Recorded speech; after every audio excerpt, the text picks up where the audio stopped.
दिल्ली के मुख्यमंत्री अरविंद केजरीवाल को दिल्ली शराब घोटाले के मामले में ईडी ने गिरफ्तार कर लिया है। इससे पहले दिल्ली हाईकोर्ट ने भी केजरीवाल को गिरफ्तारी से राहत नहीं देने का फैसला सुनाया था। दिल्ली शराब घोटाला यानी वो घोटाला जिसने कई दिग्गजों को सलाखों के पीछे पहुंचा दिया। अरविंद केजरीवाल इस लिस्ट में सबसे नया और सबसे बड़ा नाम जरूर है, लेकिन आप जरा गिरफ्तार लोगों की लिस्ट देखिए। तेलंगाना के पूर्व मुख्यमंत्री केसीआर की बेटी और बीआरएस की एमएलसी के कविता गिरफ्तार हुई थी। कहा जा रहा है कि के कविता की गिरफ्तारी के बाद ही अरविंद केजरीवाल की गिरफ्तारी तय हो गई थी। इसी केस में दिल्ली के पूर्व डिप्टी सीएम मनीष सिसोदिया और राज्यसभा सांसद संजय सिंह पहले से ही जेल में हैं। अब ये भी समझ लेते हैं कि ये दिल्ली शराब घोटाला असल में है क्या। ईडी का आरोप है कि दिल्ली एक्साइज पॉलिसी 2021-22 जब तैयार की जा रही थी, तब कई आरोपी अरविंद केजरीवाल के संपर्क में थे।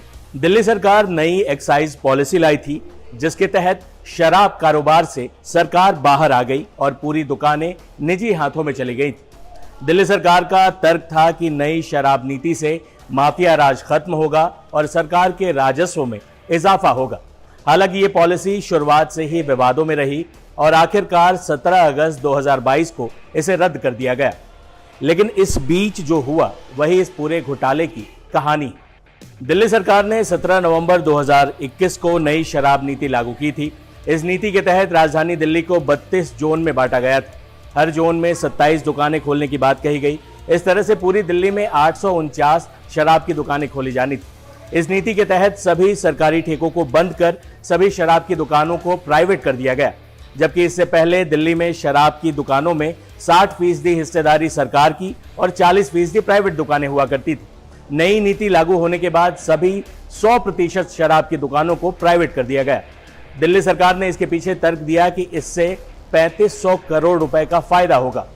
यही नहीं, दिल्ली सरकार ने शराब की दुकान के लाइसेंस की फी में भी कई गुना बढ़ोतरी कर दी थी। इसके तहत जिस L1 लाइसेंस को हासिल करने के लिए पहले 25 लाख रुपए देने होते थे, नई नीति लागू होने के बाद उसके लिए ठेकेदारों को 5 करोड़ रुपए चुकाने पड़े।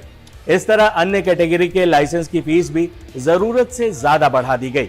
सरकार पर आरोप लगा कि सरकार की नई नीति से राजस्व में भारी कमी हुई है।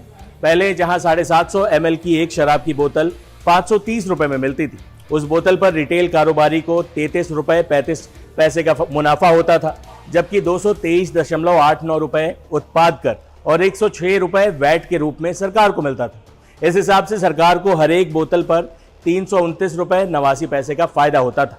सरकार की नई नीति आने के बाद 750 ml की बोतल का दाम 530 रुपए से बढ़ाकर 560 रुपए किया गया। इससे रिटेल कारोबारी का मुनाफा 33.35 से बढ़कर सीधे 363 रुपए पहुंच गया, यानी रिटेल कारोबारियों को सीधे 10 गुना का फायदा होने लगा। वही सरकार को मिलने वाला 329.89 रुपए का फायदा घटकर 3 रुपए 78 पैसे रह गया। इसमें 1 रुपए 88 पैसे उत्पाद शुल्क और 1 रुपए 90 पैसे वैट के रूप में शामिल। दिल्ली के मुख्यमंत्री अरविंद केजरीवाल को ईडी ने पिछले साल 2 नवंबर को पहला समन भेजा था। यह summon Prevention of Money Laundering Act के तहत जारी किया गया था। ईडी की ओर से जारी चार्जशीट में आरोप है कि जब एक्साइज पॉलिसी 2020-21 तैयार की जा रही थी, उस दौरान शराब घोटाले के कई आरोपी अरविंद केजरीवाल के संपर्क में थे। ईडी की ओर से दावा किया गया है कि इस मामले में बीआरएस की नेता के कविता के अकाउंटेंट बूची बाबू के बयान को भी दर्ज किया गया। बूची बाबू के बयान में यह कहा गया है कि के कविता केजरीवाल और मनीष सिसोदिया के बीच इस संबंध में पहले ही बातचीत हो चुकी थी। के कविता के खिलाफ मुख्य आरोप यह है कि वो साउथ लॉबी का हिस्सा थी। उन्होंने दिल्ली की उत्पाद शुल्क नीति तैयार करने में अरविंद केजरीवाल सरकार के मंत्रियों और अन्य लोगों के साथ साजिश रची थी।